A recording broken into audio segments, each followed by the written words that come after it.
onde Eva estava com Adão, aí apareceu alguém, ofereceu a Eva uma beberagem, dizem que foi ayahuasca, aí Eva abre os olhos e dá para Adão, Adão também abre os olhos. Isso é uma visão dos fatos. Outra visão dos fatos, um ser de uma alta estirpe espiritual se disfarça de um naga, com aparência realmente de uma serpente, se aproxima de Eva, envolve Eva eletromagneticamente com um tipo de vibração específica, como se ela tivesse tomado uma espécie de ayahuasca mental, como fosse um passe magnético na cabecinha de Eva. Aí Eva faz, opa, agora estou me percebendo. Os nossos amigos e irmãos nagas, kumaras, eles são esses seres que vieram do céu para a terra, e os caras tinham de 2, 3 metros, meio, quase 4 metros de altura. Eram imensos, eram colossais. E aí eles foram se amoldando à evolução humana, e eles hoje participam da condição humana, camuflados como seres humanos, disfarçados como seres humanos, alguns deles. Mas eu preciso dizer para vocês, esses seres são humanoides, eles não são apenas homem-serpente no que se refere a uma linhagem específica deles, que era lá de Ori. Hoje eles se apresentam muito mais com essa característica humana aqui do que com a característica reptiliana. Isso também precisa ser dito. Voltando às pirâmides, lá nas pirâmides de Kelps, de Querinos e Kefren, como também na Esfinge, ali os Nagas Kumaras criaram todo um aparato tecnológico, espiritual, científico, filosófico, mágico, para que o ser humano se desenvolvesse. A Índia também teve esse amparo, a Grécia também teve esse amparo, o Tibete também teve, mas no Egito foi algo mais especial por uma razão muito simples. O Egito, do ponto de vista das coordenadas geocósmicas com determinadas energias aí do sistema cósmico, né, fornece as bases mais precisas matematicamente para uma conexão com o cosmos. O Egito possui uma... Se eu disser isso aqui, eu posso ser mal interpretado, mas eu vou dizer. O Egito ele é um portal. A terra de Kem é um portal para as realidades cósmicas aí por cima. E não foi à toa que há milhares e milhares e milhares e milhares e milhares de anos, repito, muito antes da existência do próprio Egito, que as pirâmides tenham sido construídas. A função delas, ou as funções: laboratórios, centro de mistérios e campos de captação de energias cósmicas, fora outras coisas que nós ignoramos. Tem muito egiptólogo aí, esotérico, inclusive, que fecha a questão. Na verdade, não é para fechar, é para abrir a questão, né? E só mais um adendo, a gente vai passar por alguns cataclismas aí nas próximas décadas do século XXI e mais ainda no século XXII com maior frequência, e algumas das pirâmides que estão soterradas em várias partes do mundo extremamente... São gigantes essas pirâmides, né? A gente vai ficar abismado, a raça humana futura, quando perceber que alguns dessas pirâmides vão carregar uma série de documentos é só a forma de falar, tá? Pergaminhos, imagens, símbolos, relíquias, seres, enfim, seres, alguns já em um estado alterado de decomposição, óbvio, mas eles sabiam preservar os organismos, né? Enfim, o futuro vai também mostrar a ligação com o passado. Isso aqui a gente precisa se referir de forma necessária, né? Então, assim, esse é um primeiro aspecto sobre os Kumaras Nagas que eu gostaria de trazer aqui para vocês. Qual é um outro ponto que é importante para a gente analisar a respeito desse assunto maluco? É maluco, porque nós estamos tão materializados, né, que a gente não consegue mais entender que no passado existiu ou existem seres serpente. Mas, assim, eles podiam se transformar em serpente se eles quisessem? Podiam. Qualquer ser que tenha a capacidade de dominar a estrutura interna dos átomos, tem gente falando aí hoje, em certas comunidades científicas, de que o átomo não existe. Vamos pesquisar isso futuramente, né? Mas vamos lá. Qualquer ser que tenha o domínio da estrutura interna de um átomo, ele pode transformar a forma física do que ele quiser. Tá certo? Mas é uma coisinha que é muito interessante que a gente se refira na live de hoje. Na tradição hindu, os nagas, que seriam descendentes de um sábio chamado Kashyapa e de sua esposa, Kadru, que seria Kadru, filho de Daksha. Daksha era um ser que lutou contra as forças, contra determinadas forças evolutivas. Aí a mitologia diz que deles nasceram 1000 serpentes poderosas, dos quais se destacam Ananta, Shesha, Vasuki e Takshaka. Esses nomes, eles não designam entidades mitológicas apenas, mas princípios, forças e estruturas conscienciais cósmicas. Ananta, por exemplo, esse nome significa o infinito, é a serpente cósmica sobre a qual repousa Vishnu. Vocês entenderam o que eu disse, né? Ananta é a serpente sobre a qual Vishnu repousa. Implica dizer que a consciência de Vishnu, a verdadeira consciência de Vishnu, transcende muito além do que o Vishnu que a gente conhece no universo. O Vishnu que mergulhou no universo para ajudar Javé não tem toda a potência, todo o poder que Ananta, a sua outra contraparte, possui. E se essa outra contraparte, Ananta, é a contraparte também de Javé que adoeceu. Olha que loucura, né? Mas a contraparte sadia de Vishnu, que também está em Ananta, é um outro detalhe, um caso à parte. Essa Ananta sustenta o universo. E, literalmente, se não fosse a intervenção de Vishnu no cosmos, não sei se a gente teria todo esse agregado, toda essa situação eletromagnética harmônica, razoavelmente harmônica no cosmos. Vasuki. Aí Vasuki tem uma condição diferente. Vasuki é a serpente que foi usada como corda lá no evento da batedura do oceano, né? Do Samudra Manthan. Esse Vasuki, na verdade, era um naga, um ser humanoide, tá? Que tinha também a habilidade de se metamorfosear em qualquer coisa que você desejasse. E o último, Tashaka, é o símbolo do fogo serpentino. Tashaka é o único dos três aí que ele tem o poder de destruir para regenerar tudo. Dizem que esse Tashaka seria uma espécie de avatar de Shiva, né? Mas isso eu ainda não posso confirmar. Só posso dizer que há uma tese, uma teoria de que esse ser seria um avatar de Shiva. Em linguagem oculta, essa genealogia, ela descreve a estrutura da criação. A estrutura da criação é serpentiniana, pessoal. Mesmo com o problema de Javé,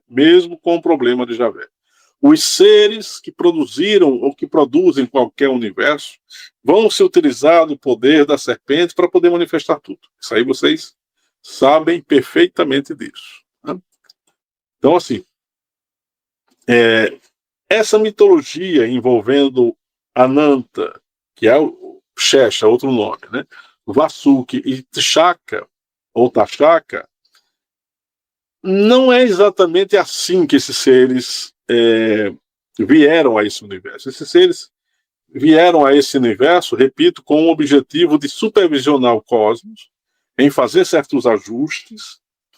Eles eram, na origem, no aspecto primordial, seres com mente coletiva, mas parece que algo neles mesmos despertou a individualização. É como se eles se disfarçassem de terem mentes coletivas e passaram a ter uma mente individualizada, cada um, e cada um foi pegando a sua função, ou foi gerando um propósito para poder espalhar, ou expandir, ou ascensionar a condição psíquica dos seres, especialmente dos seres humanos na Terra. Né? Então, vejam como a coisa ela é bem interessante. Né? Dito isso, é também importante que os textos sumáricos, os textos purânicos, situam os nagas, os puranas, né, em reinos ocultos abaixo da superfície da Terra. Portanto, não é Josian inventando, não. Tá? Para depois não dizer, Josian está inventando que os nagas ficam debaixo da Terra. Não. Os puranas, há muitos anos, há éons atrás, há centenas de de anos, de milhares de anos atrás, se referiam que os nagas estão abaixo da superfície da Terra, naquilo que se convencionou chamar de Nagaloka, ou a loca dos mestres de sabedoria, a loga dos nagas, dos homens serpente, conhecido também como Patala, ou Patala Loka, né? Tem esse Patala Loka, tem o Bhogavati Loka, né? Cidades subterrâneas repletas de luz etéreas, joias cintilantes e rios de energia vital. Loucura, né? Esses reinos não devem ser interpretados apenas de maneira literal. São planos dimensionais físicos e sutis, acessíveis às consciências que estão evoluindo. O subterrâneo é físico, mas também é sutil. É preciso que a gente se refira a esse aspecto aqui. No simbolismo tântrico e budista, os nagas são também protetores da água e da sabedoria, pois a água representa o quê? O elemento primordial, universal. A memória akáshica. A água tem a ver com memória akáshica, o registro akáshico da criação. A joia dos nagas, chamado de Nagamani. Nagamani, o que é Nagamani? Nagamani é a capacidade que os nagas, mestres cósmicos, têm de acessar o Akasha. Tá? Então, a gente está aqui abrindo algumas informações.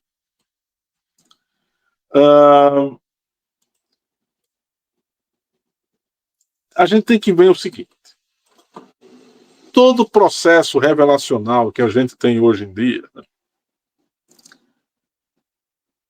né, assim, existe a revelação cósmica, que é um pacote de informações que algumas pessoas vêm propagando no planeta com o intuito de fazer com que a humanidade ganhe em esclarecimento psicológico, intelectual e espiritual, racional, enfim.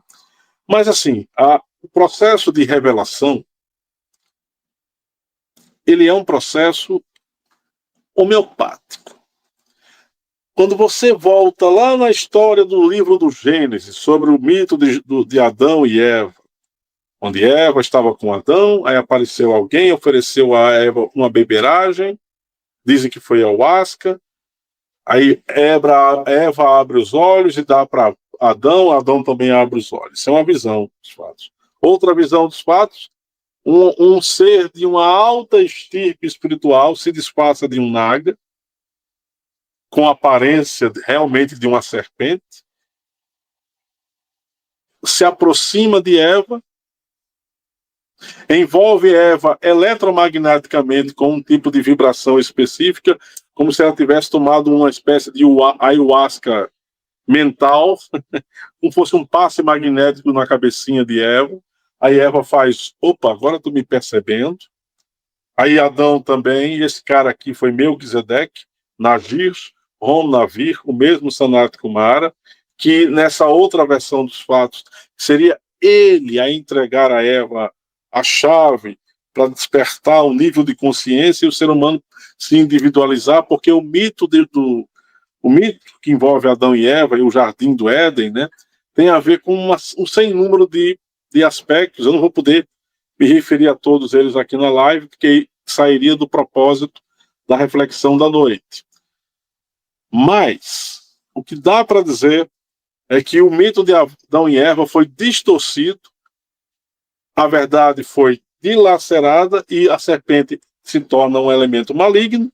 Adão e Eva se tornam vítimas da ação da serpente, que passa a ser, na visão judaico-cristã, católico, evangélica, como sendo o diabo, e aí eles são expulsos do paraíso.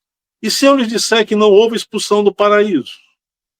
E se eu lhes disser que Adão e Eva tiveram os seus olhos abertos, porque era hora de abri-los e cada um cuidar das suas próprias vidas, e o estado paradisíaco edênico, nesse sentido aqui, representaria o final da inocência do ser humano, o seu desenvolvimento, o processo de alforria espiritual no ser humano, saindo de uma condição menos inocente ou mais inocente, indo para uma condição mais individualizada, de maior maturidade espiritual. Esse foi o trabalho e é o trabalho dos homens serpente aqui na Terra. No livro do professor Salvatore de Salve, Enigma de Mu, que eu sempre me referi aqui nas lives, ele fala de duas fraternidades, duas hierarquias, dois grupos de seres lutando pela posse da alma humana. Os seres representados pelos da espiral, que são os seres serpentinos, que são esses mesmos nagas, e os seres do demiurgo, da força demiurga, que através dos seus anjos limitados desejam que a humanidade fique controlada ou presa a um mesmo paradigma, né, de obediência cega, de seguir todo mundo a cartilha do que é imposto, para que o ser humano não possa ter sua liberdade mental. O professor Salvatore de Salve, no livro Enigma de Mu, mostra que esse Javé aqui cometeu um erro ao impedir que os seres humanos pudessem evoluir por meio da condição da racionalidade. E aí houve a interferência dos Nagas Kumaras, que são os seres são conhecidos como a hierarquia dos espirais, algo nesse sentido, em que eles dizem para a hierarquia de Javé: olhe, para aí, vamos parar. Assim, esses seres vão ser iguais a marionetes.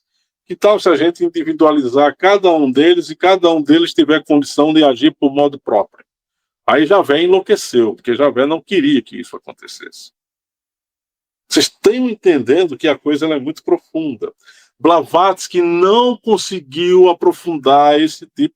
Se vocês pegarem a doutrina secreta de Blavatsky, ela fala lá na Antropogênese, aí ela fala no volume 1 alguma coisinha sobre Nagas Kumaras, lá no sexto livro, lá, último volume também ela fala, mas ela não teve, a época dela, condição de aprofundar. Dizem que o desencarne dela impediu esse processo, que se ela tivesse mais uns 10 anos encarnada ou mais, né, ela deveria aprofundar mais ainda a questão que envolve os Kumaras e Nagas, e outros assuntos também.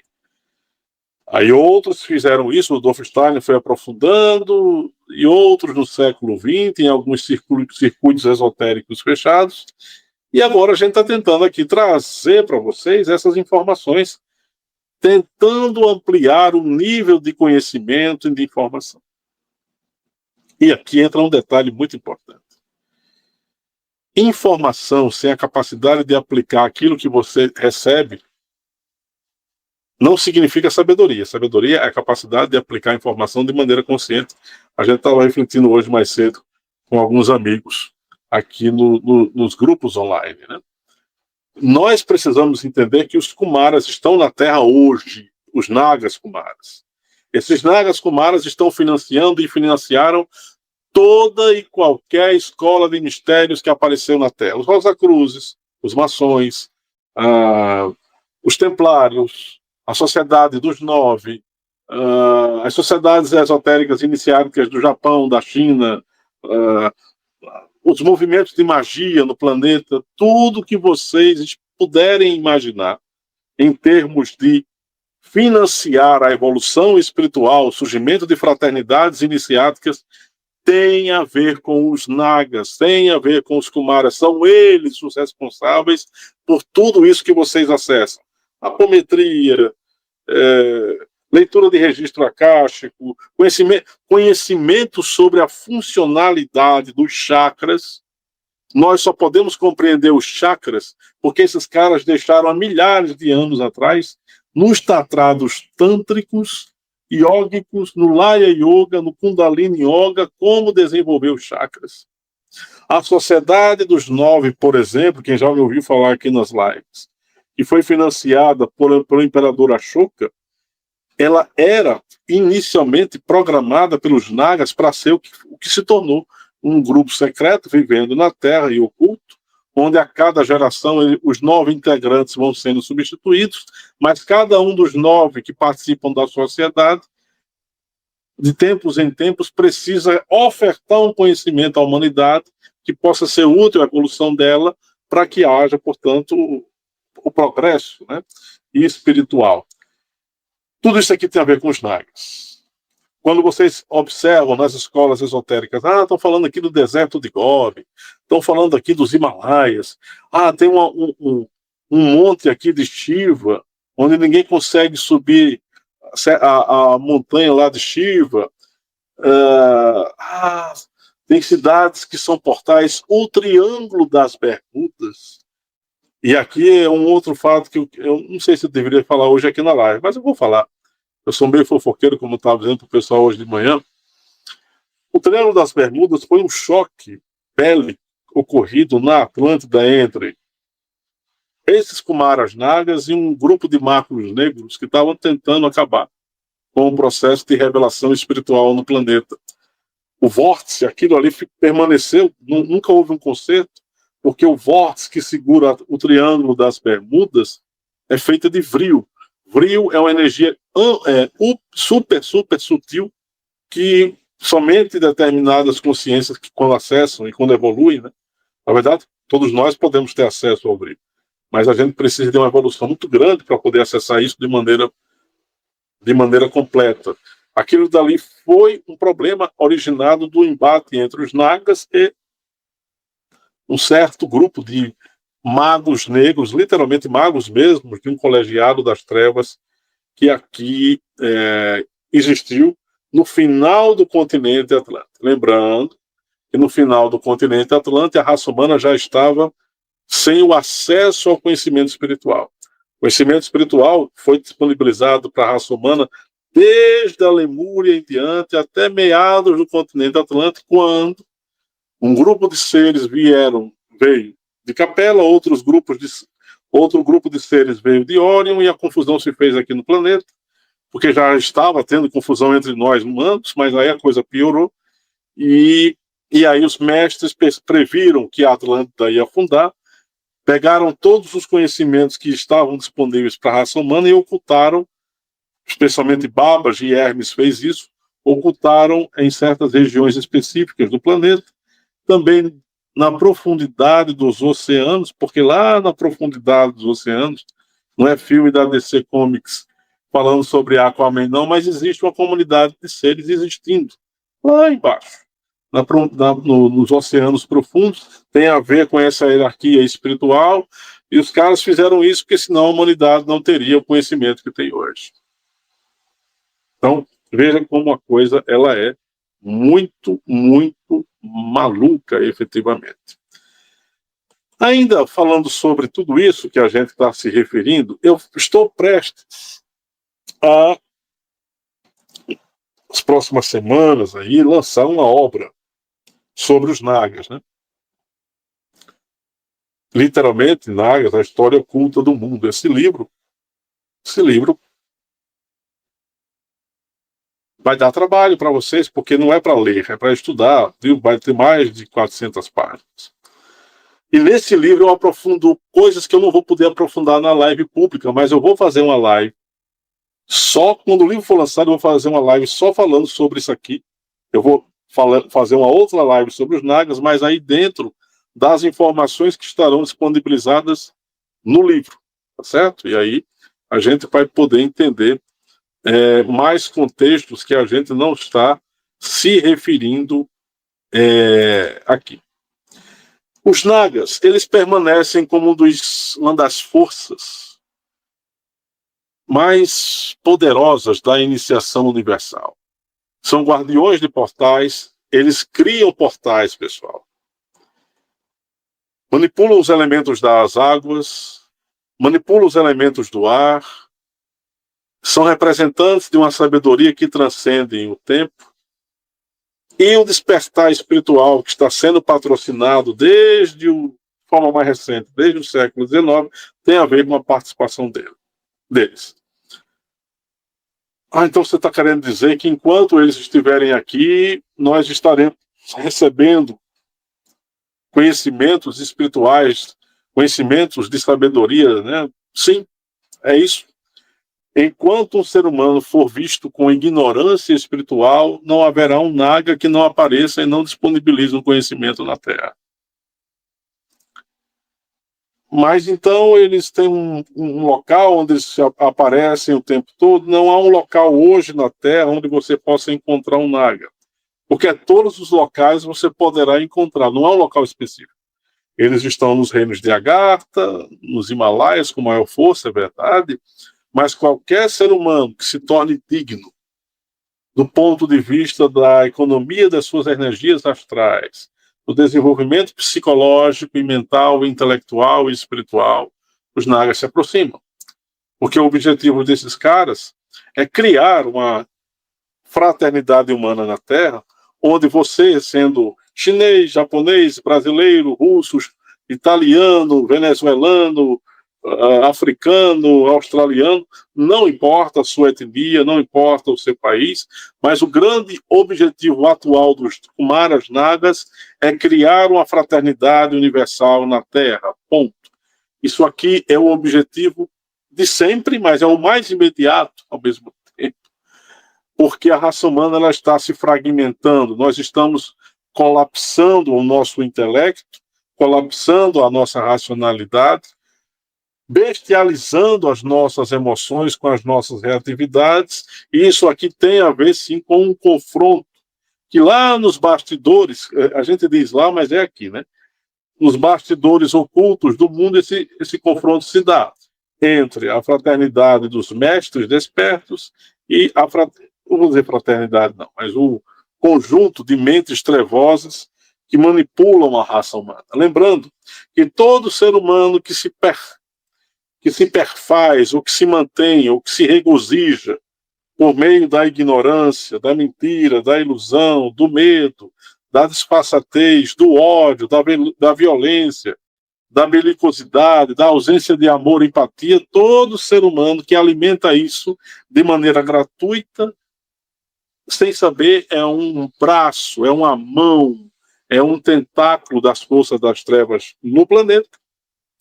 E todo aquele que busca se libertar de tudo isso que eu acabei de mencionar, que passa a ser uma espécie de vigilante, agente das forças luminosas do nosso mundo. Os nagas desejam e eles aparecem para qualquer pessoa que busca se libertar disso tudo. E eles podem aparecer para você fisicamente, pode, quando eles querem, mas eles aparecem hoje muito mais através dos sonhos e também em alguns rituais que se fazem na Terra. Existem religiões muito dignas no planeta ainda, como também existem muitas escolas esotéricas que realizam, por meio da magia mental superior, contatos com esses seres draconianos, com esses seres kumáricos, nagas, e quando eles acessam por meio de um ayahuasca, por meio de um ritual de magia, de alta magia, por meio de qualquer outra coisa, outra tecnologia, a pessoa ela não tem dúvida de que aquele conhecimento que ela está recebendo é um conhecimento de ordem superior. Mas, objetivamente, esses seres, eles vão aparecer quando? Se a gente ficar preocupado apenas com isso, a gente vai perder o contexto maior que envolve os nagas. Qual é? O desenvolvimento do autoconhecimento. Neste exato momento na Terra estão encarnados vários nagas, eu não devia dizer nagas, vários seres com a mente um pouco mais tendente ao despertar, e esses nagas, eles poderão, e ainda nesse ciclo atual do século XXI, eles poderão manifestar poderes estranhos. Eu agora me lembrei da série Stranger Things, né, Coisas Estranhas, que vai entrar na 5ª temporada. Se vocês acessarem a série Stranger Things, vocês vão perceber que há muito mais coisas ocultas que passam, que permeiam o planeta do que a gente possa imaginar. Por que eu estou dizendo isso? Porque muitas crianças que estão nascendo em 2025, 26, 2030, 35, elas vão ter habilidades únicas. E eu não estou falando de certos níveis de autismo. Eu estou me referindo a um nível de ser que está encarnando na Terra, cujo grau holístico de percepção da realidade é muito maior, muito mais do que a nossa geração. São seres programados previamente para ajudar o processo evolutivo. Muitos deles, eles estão sendo enviados de Agartha para cá. Né? Essa que é a verdade. Muitos deles vão se tornar objetivos, vão nascer filhos de pais terrenos, mas muitos deles vão ser trocados dentro da maternidade, com o mesmo DNA do filho que foi trocado, e está tudo certo, e a galera vai poder se manifestar de maneira mais intensa aqui no planeta. Né? Então você está dizendo que esses nagas fazem isso? Eles fazem isso objetivando o bem da humanidade. Isso para mim é estranho, não vou mentir para vocês. Né? Mas eles dizem que há um propósito aí, uma finalidade que transcende aos nossos caprichos emocionais, e o objetivo deles é somente gerar mais evolução. Ok. Fato é que é importante que a gente não crie nenhum tipo também de idolatria em relação a Naga, Kumara, aos dragões, né? E esse termo dragão também foi muito vilipendiado, muito batido, porque os dragões são magos negros. Não necessariamente. Toda simbologia dragônica, ela pertence ao aspecto que envolve ao conhecimento e à sabedoria cósmica. Depois, com a cristalização e o mundo católico surgindo a partir de Constantino, tudo que era dragão, serpente, ganha uma conotação diabólica, o que destrói, arruína a conexão que você possa ter com as egrégoras desses seres. Né? Então tem esse fato aqui. Vocês estão observando hoje em dia um plano muito bem arquitetado. Eu, Josiane, com a minha condição ainda muito humilde de perceber as coisas, eu não sou um grande intelectual e não sou, não estou nem aí para ser, mas eu percebi que ao longo do ano de 2003 para cá, a humanidade está sendo escravizada de uma outra forma, que tem a ver com esses mesmos magos negros que surgiram no final do continente Atlântico, e está sendo escravizada desde 2003. Em que sentido? Destruição da capacidade do ser humano em conhecer coisas novas, destruição da capacidade do ser humano em ter uma visão holística da realidade, diminuição da capacidade do ser humano em desenvolver um alto grau de conceitos filosóficos, diminuição da capacidade de ter um vocabulário rico. Tudo isso aqui pode parecer banal ou primário, no certo sentido, mas não é. Isso aqui faz parte do plano das trevas para deixar você presa. Cada aspecto que vai sendo limitado em termos de informação, vivência, prática espiritual, autoconhecimento, seja lá o que for, o objetivo é bestializar o ser humano.